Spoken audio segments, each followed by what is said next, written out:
पाञ्चजन्यं ऋषिकेशो देवदत्तं धनञ्जयः पौण्ड्रं दध्मौ महाशङ्खं भीमकर्मावृकोदरः।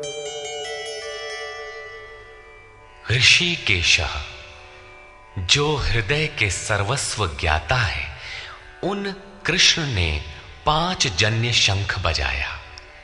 पांचों ज्ञानेंद्रियों को पंच तन्मात्राओं शब्द, स्पर्श, रूप, रस, गंध के रसों से समेटकर अपने जन भक्त की श्रेणी में ढालने की घोषणा की।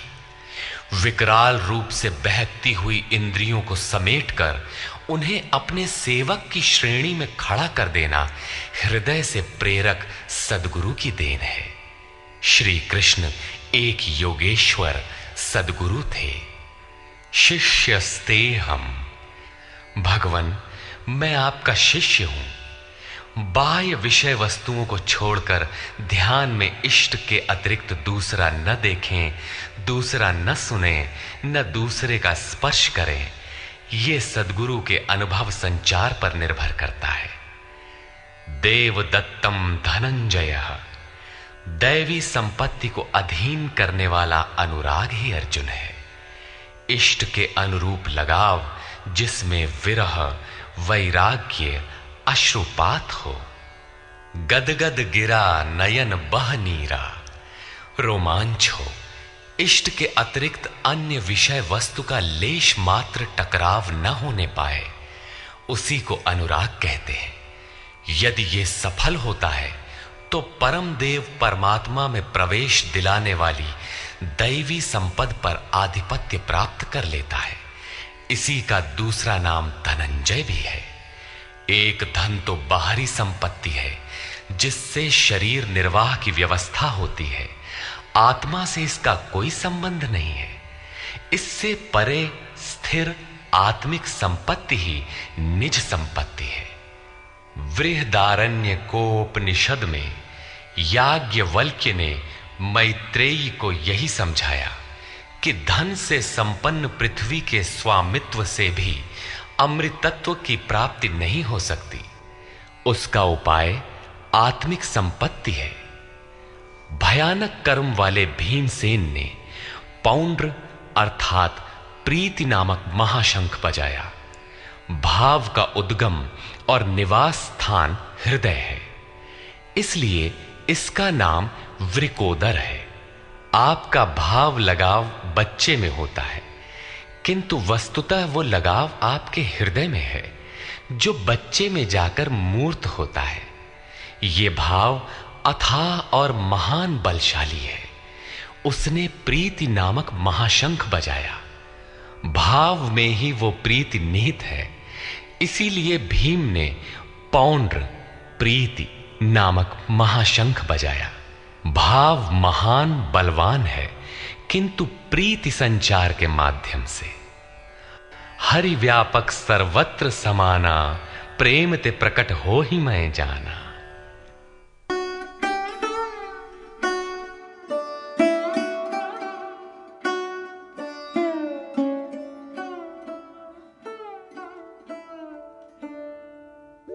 अनंत विजयं राजा कुंती पुत्रो युधिष्ठिरः नकुलः सहदेवश्च सुघोषमणिपुष्पकौ। कुंती पुत्र राजा युधिष्ठिर ने अनंत विजय नामक शंख बजाया। कर्तव्य रूपी कुंती और धर्म रूपी युधिष्ठिर। धर्म पर स्थिरता रहेगी तो अनंत विजयम अनंत परमात्मा में स्थिति दिलाएगा। युद्धे स्थिरः सह युधिष्ठिरः। प्रकृति पुरुष क्षेत्र क्षेत्रज्ञ के संघर्ष में स्थिर रहता है, महान दुख से भी विचलित नहीं होता। तो एक दिन जो अनंत है, जिसका अंत नहीं है, वो है परम तत्व परमात्मा, उस पर विजय दिला देता है। नियम रूपी नकुल ने सुघोष नामक शंख बजाया। ज्यों-ज्यों नियम उन्नत होगा, अशुभ का शमन होता जाएगा, शुभ घोषित होता जाएगा। सत्संग रूपी सहदेव ने मणि पुष्पक शंख बजाया। मनीषियों ने प्रत्येक श्वास को बहुमूल्य मणि की संज्ञा दी है। हीरा जैसी श्वासा बातों में बीती जाए। एक सत्संग तो वो है जो आप सत्पुरुषों की वाणी से सुनते हैं, किंतु यथार्थ सत्संग आंतरिक है। श्री कृष्ण के अनुसार आत्मा ही सत्य है, सनातन है। चित्त सब ओर से सिमटकर आत्मा की संगत करने लगे, यही वास्तविक सत्संग है। ये सत्संग चिंतन, ध्यान और समाधि के अभ्यास से संपन्न होता है। ज्यों-ज्यों सत्य के सान्निध्य में सुरत टिकती जाएगी, त्यों-त्यों एक-एक श्वास पर नियंत्रण मिलता जाएगा। मन सहित इंद्रियों का निरोध होता जाएगा। जिस दिन सर्वथा निरोध होगा, वस्तु प्राप्त हो जाएगी। वाद्य यंत्रों की तरह चित्त का आत्मा के स्वर में स्वर मिलाकर संगत करना ही सत्संग है।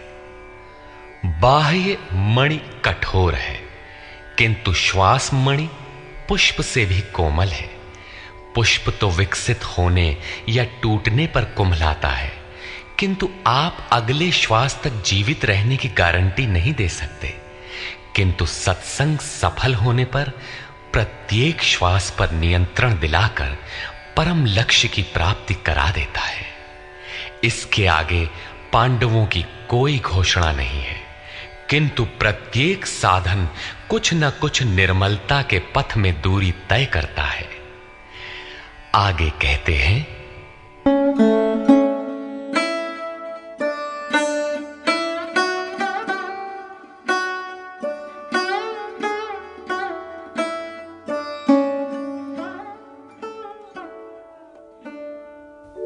काश्यश्च परमेश्वासः शिखण्डी च महारथः धृष्टद्युम्नो विराटश्च सात्यकिश्चापराजितः।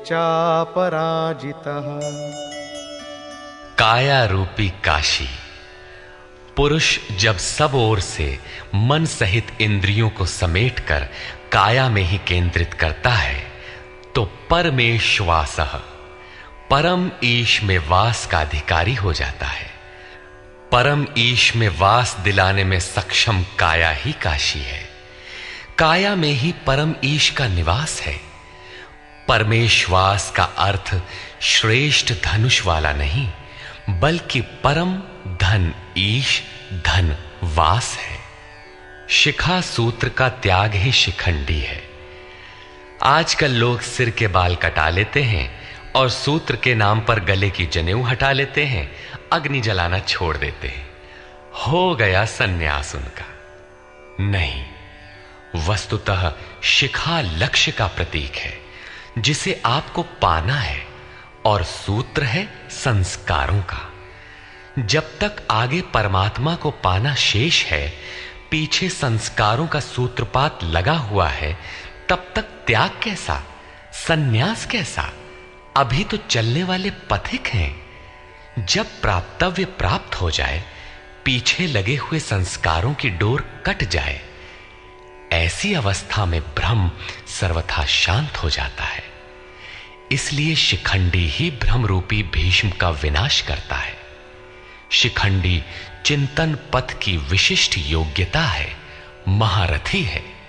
धृष्टद्युम्न दृढ़ और अचल मन तथा विराटः सर्वत्र विराट ईश्वर का प्रसार देखने की क्षमता इत्यादि दैवी संपद के प्रमुख गुण हैं। सात्विकता ही सात्यकी है। सत्य के चिंतन की प्रवृत्ति अर्थात सात्विकता यदि बनी है तो कभी गिरावट नहीं आने पाएगी। इस संघर्ष में पराजित नहीं होने देगी।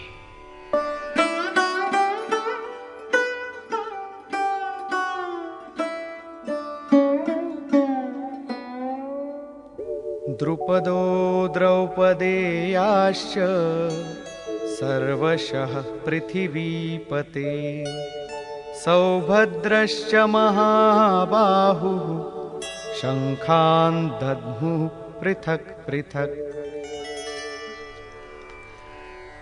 अचल पददायक द्रुपद और ध्यान रूपी द्रौपदी के पांचों पुत्र सहृदयता, वात्सल्य, लावण्य, सौम्यता इत्यादि साधन में महान सहायक महारथी हैं तथा बड़ी भुजा वाला अभिमन्यु, इन सब ने पृथक पृथक शंख बजाए।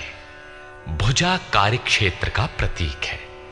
जब मन भय से रहित हो जाता है तो उसकी पहुंच दूर तक हो जाती है। हे राजन, इन सब ने अलग अलग शंख बजाए। कुछ न कुछ दूरी सभी तय कराते हैं। इनका पालन आवश्यक है, इसलिए इनके नाम गिनाए। इसके अतिरिक्त कुछ दूरी ऐसी भी है जो मन बुद्धि से परे है। भगवान स्वयं ही अंतःकरण में विराज कर तय कराते हैं। इधर दृष्टि बनकर आत्मा से खड़े हो जाते हैं और सामने स्वयं खड़ा होकर अपना परिचय करा लेते हैं।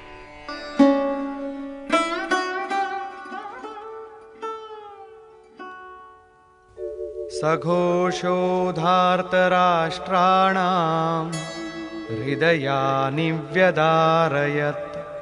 नभश्च पृथिवीं चैव तुमुलो व्यनुनादयन्। उस घोर शब्द ने आकाश और पृथ्वी को भी शब्दायमान करते हुए धृतराष्ट्र पुत्रों के हृदय विदीर्ण कर दिए। सेना तो पांडवों की ओर भी थी, किंतु हृदय विदीर्ण हुए धृतराष्ट्र पुत्रों के।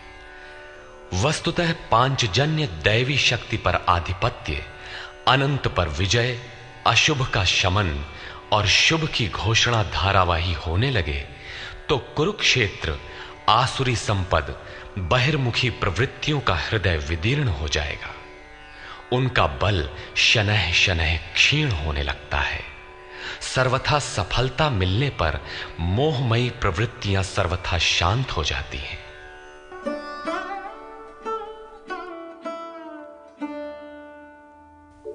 अथ व्यवस्थितान् दृष्ट्वा धार्तराष्ट्रान् कपिध्वजः प्रवृत्ते शस्त्रसम्पाते धनुरुद्यम्य पाण्डवः। ऋषिकेशं तदा वाक्यम् इदमाह महीपते।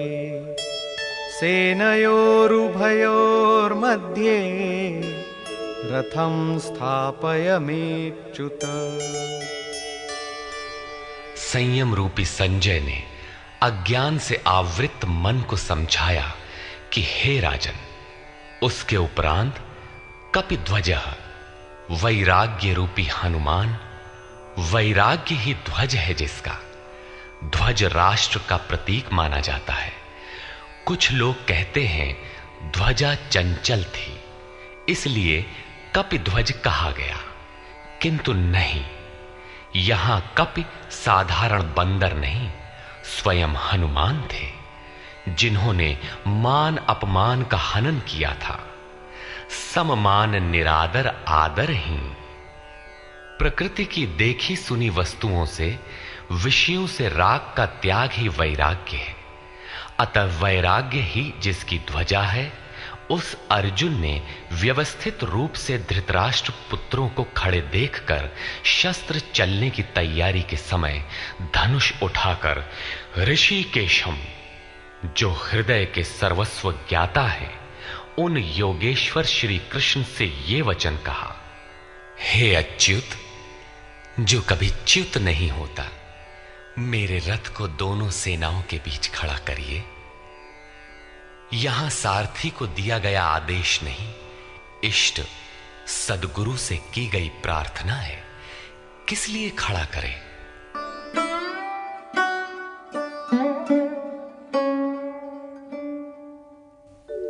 यावदेतान्निरीक्षेऽहं योद्धुकामानवस्थितान् कैर्मया सह योद्धव्यम् अस्मिन् रणसमुद्यमे।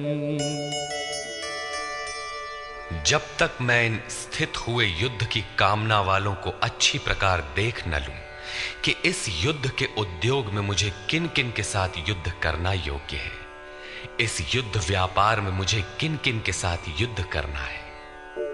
योत्स्यमानान् वेक्षेऽहम् य एतेऽत्र समागताः धार्तराष्ट्रस्य दुर्बुद्धेर्युद्धे प्रियचिकीर्षवः। दुर्बुद्धि दुर्योधन का युद्ध में कल्याण चाहने वाले जो जो ये राजा लोग इस सेना में आए हैं, उन युद्ध करने वालों को मैं देखूंगा, इसलिए खड़ा करें। मोह रूपी दुर्योधन, मोहमयी प्रवृत्तियों का कल्याण चाहने वाले जो जो राजा इस युद्ध में आए हैं, उनको मैं देख लूं। संजय उवाच।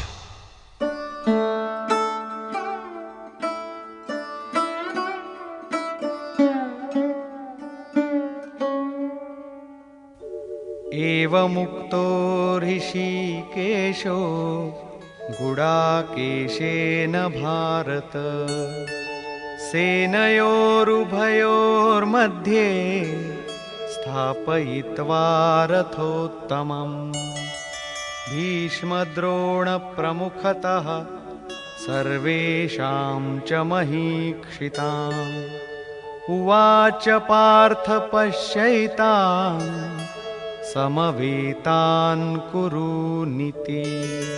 संजय बोला, निद्राजयी अर्जुन द्वारा इस प्रकार कहे जाने पर हृदय के ज्ञाता श्री कृष्ण ने दोनों सेनाओं के बीच भीष्म, द्रोण और महीक्षिताम शरीर रूपी पृथ्वी पर अधिकार जमाए हुए संपूर्ण राजाओं के बीच उत्तम रथ को खड़ा करके कहा कि पार्थ, इन इकट्ठे हुए कौरवों को देख, यहां उत्तम रथ सोने चांदी का रथ नहीं है।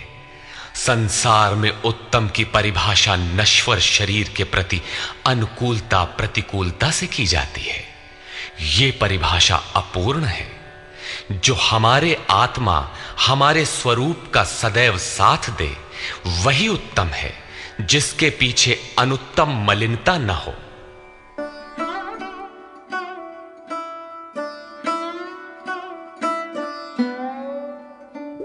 तत्रापश्यत् स्थितान् पार्थः पितॄनथ पितामहान् आचार्यान् मातुलान् भ्रातॄन् पुत्रान् पौत्रान् सखींस्तथा श्वशुरान् सुहृदश्चैव सेनयोरुभयोरपि।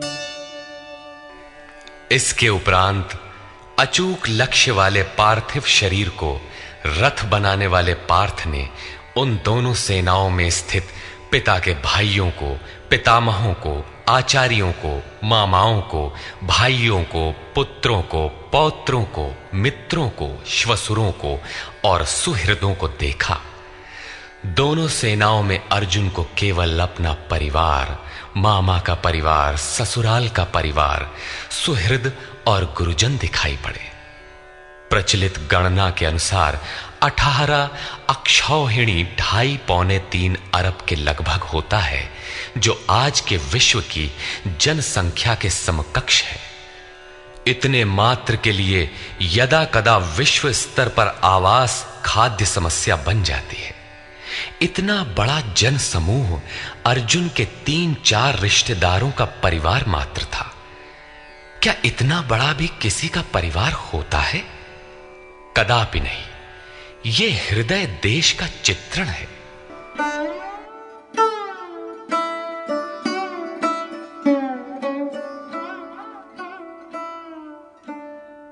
तान् समीक्ष्य स कौन्तेयः सर्वान् बन्धूनवस्थितान् कृपया परयाविष्टो विषीदन्निदमब्रवीत्। इस प्रकार खड़े हुए उन संपूर्ण बंधुओं को देखकर अत्यंत करुणा से आवृत वो कुंती पुत्र अर्जुन शोक करता हुआ बोला। अर्जुन उवाच।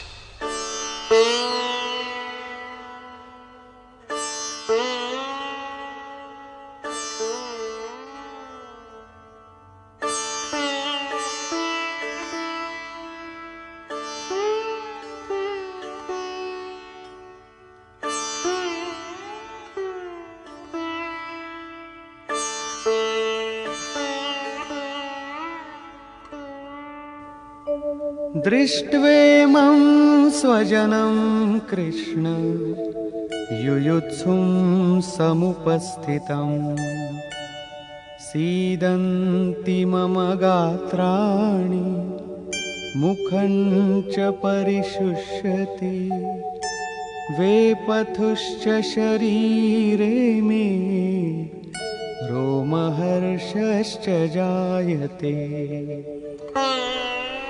हे कृष्ण, इस युद्ध की इच्छा वाले खड़े हुए स्वजन समुदाय को देखकर मेरे अंग शिथिल हुए जाते हैं, मुख सूखा जाता है और मेरे शरीर में कंप तथा रोमांच हो रहा है।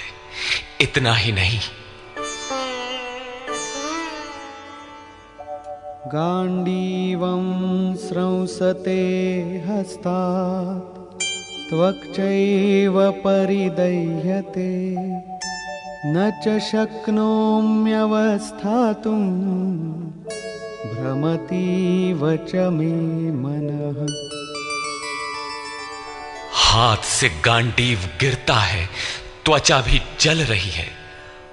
अर्जुन को ज्वर सा हो आया, संतप्त हो उठा कि ये कैसा युद्ध है जिसमें स्वजन ही खड़े हैं।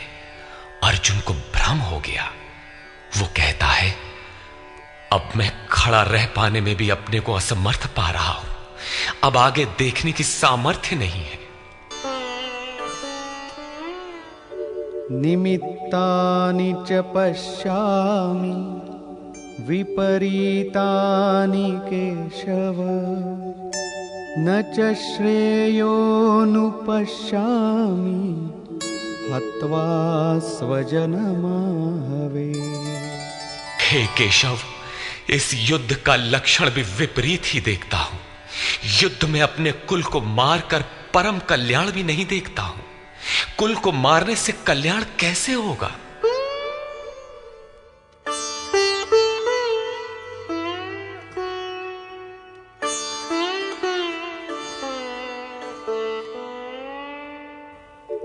न कांक्षे विजयं कृष्ण न च राज्यं सुखानि च किन्नो राज्येन गोविन्द किं भोगैर्जीवितेन वा।